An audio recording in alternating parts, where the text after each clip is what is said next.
Hey there, and welcome to a brand new episode of Delivering Marketing Joy. I am your host, Kirby Hossman, and joining me today is a brand new rock star. I cannot wait to dig into the conversation. He is the owner of RV Digital Strategy. He's also the owner of sort of a separate organization called Driving and Vibing. He's a content creator superstar. He reaches about 5 million people per month. Amazing, amazing. So excited to have you, Kyle Brady. Thanks so much for joining me.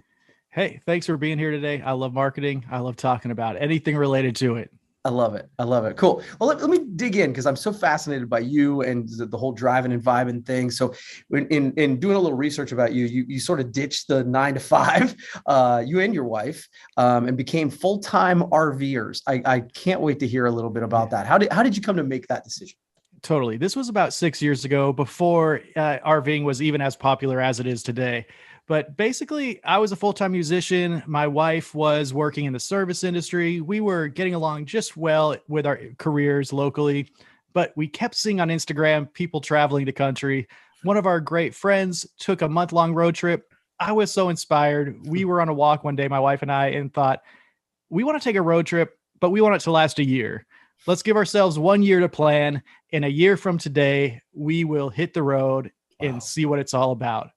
And it started as simply as that. And we did work our rear ends off for that year. And with no RVing or camping experience prior, we made it happen and only missed the date by about a week. That's pretty good. That's pretty good. So that had to have been like this ginormous change. So like from going from more of a, what we would call normal to doing that for a year, what kind of lessons did you learn from that? Totally. So it was a huge change. And one of the biggest lessons was that a slow paced life with so few, obligations like I was used to is just mind blowing. I had so much time because we did save up a lot of money that prior year to just, decompress, to experience living, to understand what life on the road is all about. And it didn't come without a ton of hurdles to, cross, but it was this really big moment of my life where I could slow down and see, what I wanted to do next without having to rush into it. And at the time, so we were making a little bit of income on the road at the time. We had an Etsy shop where we sold antique maps and prints, just enough that we could travel with, but keep, a small amount of income rolling as we traveled. Right. So it wasn't like we didn't work at all, but it was definitely not the normal routine. So it was just a great time for reflection. Yeah, no, that makes total sense. And again, it's hard not to hear it and be a little bit jealous of the idea of taking that time, especially for those of us who are entrepreneurs, marketers. It's been a crazy year. So the idea of unplugging for an extended period of time just sounds pretty exciting. So, well, you know what? The marketing bug did bite much sooner than I would have anticipated. Okay. So it was probably like 4 months into our travels on the road. We met up with a group of other young travelers who were full-time RVing at the time. And one of them said to me, Kyle, if you start a YouTube channel, you can stay at RV parks for free anywhere along your trip because you can create marketing content for them. And that sounded amazing to me. So that's whenever the whole driving environment thing really got started, because I thought staying at RV parks for free would be an awesome addition to this life on the road. Right. And it was as simple as that and as small as that in its beginning.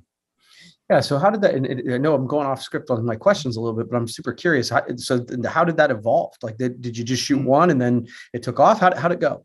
Yeah, it evolved, both quickly and slowly. We decided to start the YouTube channel. And then I thought, well, now I need to shoot some emails out to RV parks along our travel path and just cold pitch myself and see what's going to happen.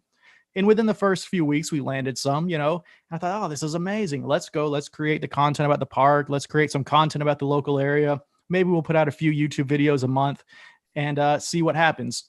And that was really what our first year on the road was. Totally organic content creation with no direction and no understanding what content creation was even about. Right. And then it was like the following year, we met someone who said, oh, there's this thing called search engine optimization. And that just gave us a whole new rabbit hole to dive down. Yeah, no, that makes total sense. So I'm curious, what are some things that you struggled with during that time? Like what and how did you overcome them?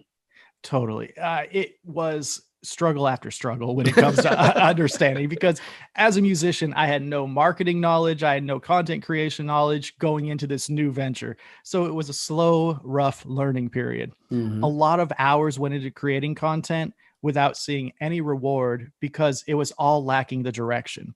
So Right. really finding the direction and understanding who the audience was and how to reach them was the very first big hurdle we had to cross. And it took a long time. I had no clue how to reach them. In the search engine SEO optimization, that really helped us get an understanding in its smallest pieces as it pertains to YouTube, how to really reach the right keyword.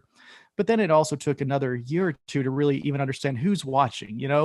I'm creating content for myself, but what's happening is that the demographic is by no means myself. They're Mm. mostly 50 to 60-year-old RVers who are interested to get out on the road. So it was a big learning curve and a big transition of like mental, state of understanding that, well, I'm not creating content for myself. Mm. I have to create content for the people who are watching it. And that process took like 2 to 3 years to really evolve and be molded into something that really worked. That's super interesting. So you mentioned that you did it via sort of YouTube. Now, what kind of the Drive and Vibin site? If you go there right now, what kind of content do you find there now? So right now, as we evolved, our content is a lot different from how it originated. Right now, we have a lot of industry partners. We create a lot of walkthrough videos, Hmm. showcasing new RVs. We showcase how we use our own RV, both off grid and on the grid. And then we share, very keyword related informative videos that entry level RVers can kind of learn the ropes of getting on the road. If you go back to our first few years, though, you'll see content that we're just shooting from the hip, sharing our monthly budget, sharing our free campsites that we're visiting, sharing the RV parks we visit. So it was a lot of, just throw it on the wall and see what sticks in the early Yeah, days.